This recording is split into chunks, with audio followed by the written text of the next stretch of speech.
Welcome back, ladies and gentlemen. Mr. Shaw here, ready to go for Unit 6. This time we're talking about the judicial branch. And guys, this is going to be the final video over the branches of government.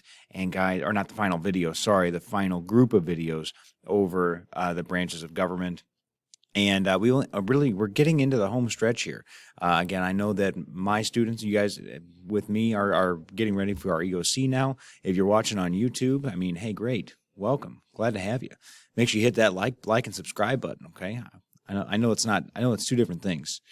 I said the wrong thing. But just you know what to do. It helps the channel out a lot. I appreciate it. All right, guys, let's get to it. Judicial branch. Here we go. So this video, I'm just going to really cover the basics, okay? We're going to talk about the dual systems. We're going to talk about what jurisdiction is. I'm also going to throw in a little bit of vocabulary at the end just to kind of help you guys out a little bit.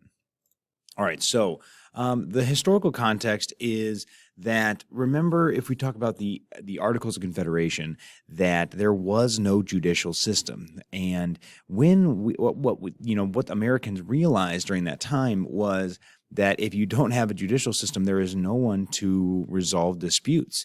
And if you don't have that, there's really not, you need basically I don't want to say a higher power, but you want a higher authority anyway that is going to be able to resolve disputes between states and the federal government, okay, and really just kind of determine the proper courses of action. So the impartial and honest court system, what they discovered is essential to democracy, and that is why that was included in the Constitution. And so the framers took great care to safeguard the court system and to ensure its impartial nature. And again, that word impartial is super important here. When we say impartial, we mean that it is not influenced by any outside party.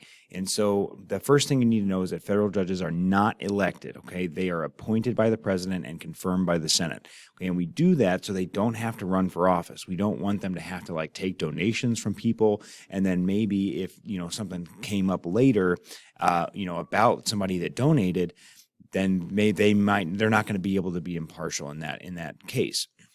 Again, federal judges also serve for life. Again, they don't have to worry about re-elections or anything like that. So again, they can just focus on applying the law appropriately and making the best decision possible. Again, also in the Fourth Amendment, we know that there is no illegal searches and seizures. Okay, also in the Sixth Amendment, all citizens, really all people in America have the right to a fair trial. They have the right to call witnesses, and they have the right to an attorney. And again, this is just designed to kind of really focus on that impartiality and really, and also just create fairness in our judicial system and in our court system. Okay, so we actually have two court systems in America, okay, and they really have their own jurisdictions. And the first one is the federal court system, also known as the national judiciary. And this is made up of, the system is across the entire country. There's more than 100 courts, thousands of judges in that system. And there's also the state court system. And the state court system is, again, like Missouri, where we're at, has its own system of courts. Thousands and thousands of state courts, and most cases today are heard in the state system. So most laws that you're going to notice, there's state laws and then there's federal laws.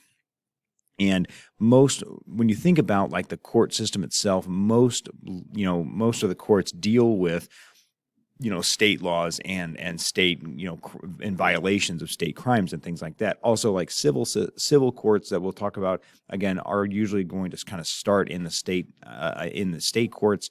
But again, those can be heard in the federal courts as well. And that's where things get kind of confusing. For our purposes in this unit, or in just this particular unit, we are going to be focusing on the national judiciary and the federal court system. All right, so let's talk about jurisdiction. So jurisdiction, just by itself, is the authority to hear a case. Okay, we have a bunch of different types of jurisdiction. I'm going to focus on the bottom three. Okay, really, actually, just the bottom two are the most important for me. So if you guys want to put a star by the bottom two, that's really what I'm focused on. So first and foremost, is exclusive jurisdiction. Again, that is when only the federal courts may hear and decide cases. Those are going to be things like constitutional issues and things like involving federal laws. Also, there's going to be concurrent jurisdiction, and that's when both federal and state courts have jurisdiction. And then either court may try crimes that violate both state and federal law. So again, if you commit a particular crime that there is a state law and a federal law about, then in that regard, you may be tried in either one, state or federal. You would not be tried in both. Okay, now we're getting to the ones that I want you to focus on. The first one is original jurisdiction, and this is a court which has heard the case for the first time. Okay, again, this is basically the authority to hear a case first. Okay, this is going to apply to our district courts, in some rare cases to the Supreme Court, but again, we have kind of a three-tier system, and the district courts are first, and they are going to be the ones that hear cases first. And the second type of jurisdiction that I'm really worried about for you is the appellate jurisdiction. Okay, an appellate jurisdiction is that, of course, here's a case that has already been decided but was appealed by one of the parties involved. So again, it's the authority of a court to hear a case that has been appealed to them. Okay, so again, that's going to apply to our second tier, our circuit courts, also known as the appeals courts, and also to the Supreme Court. And we'll get to that, I believe, in the next video. But in general, like what the original jurisdiction, I want you to kind of think about like Law and Order and like the shows that you usually see with trials happening. You think of the one judge, the jury, the prosecutor and the defendant, okay, and things like that happening. Again, everything that you usually can picture in a regular old trial, that is going to be involving original jurisdiction, usually. And then appellate jurisdiction is much, much different. Like it looks, it looks like three judges, or sometimes more, but a panel of three judges, all they do is they hear testimony from the lawyers involved in the cases, and they determine if the law was applied appropriately. And so that's it. That's all they do. And so we'll get into that a little bit later, but I just wanted to give you kind of an idea of what to expect there. Okay, so what falls under federal jurisdiction? Okay, so the Constitution defines jurisdiction of federal courts as federal subject matters and then also federal parties. So the first one is federal subject matter, and that's going to be interpreting or applying the Constitution or federal laws, and also maritime laws. Again, if you think about the ocean, like maritime, that's what that means, like anything that happens on the seas and the oceans. That is not in any state's jurisdiction. Okay, so anything that happens on the sea, in the ocean, that's going to be decided by the federal courts as well. And also, the federal parties are going to fall under federal jurisdiction. So these are cases involving the United States or one of its officers, a representative of a foreign government, disputes between states or citizens from different states, or a suit by an American citizen against a foreign government. Okay, so all of these are going to be, factors that involve or that are going to be heard by the federal government. They're going to be heard under federal jurisdiction, and they're going to be heard by federal courts. Okay, so that is the kind of the background for you. I just wanted to give you just a real quick breakdown of basically four different vocab words. So the first is I want to give you an idea of the differences between civil law and criminal law. So let's do actually criminal law first, because that is a little bit easier to understand for most kids. And again, these are laws that are committed against the public as a whole.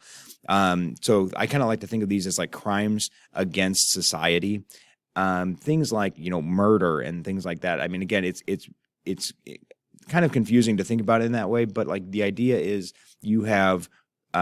Yes, you're committing a crime against someone, but you have violated one of society's laws.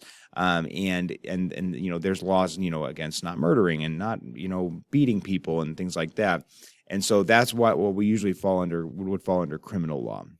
And so these are laws and statutes that are put in place for the safety of the public, such as assault, murder, fraud, things like that. The government is going to file against an individual. So, for example, if somebody is on trial for murder, the government is in charge of, they're going to hire a prosecutor that is going to attempt to prove that person's guilt. And so that's their job, is to, just prove their guilt. And then the defendant's job or the defendant's lawyer is going to try to prove their innocence. And then the sentence for criminal law is usually typically jail time. Could also be community service or probation. And again, I mean, it could be honestly even like the death sentence in some states as well. So again, that's criminal law. Civil law is going to be basically, I like to think of it as like disputes between two parties. Again, and think of it as like duties of individuals in society. So like, again, we have a responsibility to each other as citizens, and sometimes that gets violated. And when that does, then that's going to be kind of fall under civil law. So you can think of it as agreements, sometimes like, again, lease agreements, marriage agreements, property agreements, anything like that. If like, again, any divorce, any divorce cases, that's going to be heard in that's a civil trial. Any property disputes, that's civil trial as well, things like that. Again, and what happens in these civil trials is that one private party sues another. And so again, that's going to be the plaintiff suing the defendant. And so like basically the plaintiff is accusing the defendant of something, and the defendant is trying to prove, that they are not responsible for whatever the dispute is. And so the reparations or the punishments in civil cases are typically monetarily based. So again, like if I had a tree, like my neighbor and I, let's say I had a tree on my property and it was like covering, it was like going all over into his property, and and I never maintained it or something like that, and a branch fell and it like damaged his house. He can sue me for damages because I was not properly maintaining my property. Okay, and then we would go to court and figure that out. Okay, last thing, last group of words that I need you to learn about, and we've actually already kind of learned about grand jury, so I wanted to just kind of give you the difference between the grand jury versus the petite jury. So let's actually do petite jury first, because they are the typical jury that you guys are kind of used to seeing on law shows and things like that. So a petite jury is a group of citizens that hear evidence against the accused, and in a criminal trial, they determine innocence or the guilt of the accused. So again, just what you're used to seeing. Again, it's the jury of your peers, that are impartial, and they determine if you're guilty or innocent in a criminal trial. In a civil trial, they determine if monetary reparations are necessary for the plaintiff. So again, just your normal jury. The reason I have them second is because not typically, all the time, the petite jury is second. Okay, the grand jury is what comes first, but again, it's one that students are not as familiar with. So you can find the grand jury and the right to a grand jury, or right to the indictment by a grand jury, in the Fifth Amendment. And this is a group of citizens that decide if there is enough evidence against someone to go to trial. So if they determine that there is enough evidence against someone to go to trial, that person is indicted, okay, and they will then continue to trial under the petite jury. Okay, and again, like I said, you can find that in your Fifth Amendment rights in the Bill of Rights. Okay, so that's it. Well, that's all I have for you today, guys. I appreciate you hanging out with me today. I'll catch you in the next one.